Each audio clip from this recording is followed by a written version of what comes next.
How to delete a playlist on YouTube. Hello YouTube enthusiasts.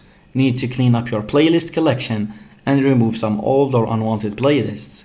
Let's explore how to do that. Start by launching in the YouTube app on your mobile or visiting the YouTube website in your browser. Sign into your account. Navigate to your channel by clicking on your profile picture or username. This will open your channel page. On your channel page, click on the Playlists tab. This will display a list of all the playlists on your YouTube channel. Scroll through the list of playlists and find the playlist you want to delete. Click on the playlist to open it. Once the playlist is open, look for the Edit button. It's usually represented by a pencil icon. Click on it to access the playlist editing options.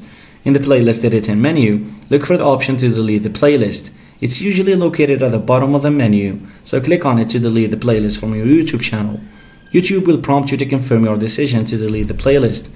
Confirm the deletion action if prompted. Once the playlist is deleted, go back to your channel page and verify that the playlist has been successfully removed. You should no longer see the deleted playlist in your Playlists tab. And well done, you've successfully learned how to delete a playlist on YouTube. So happy playlist management. Thanks for watching, and don't forget to subscribe.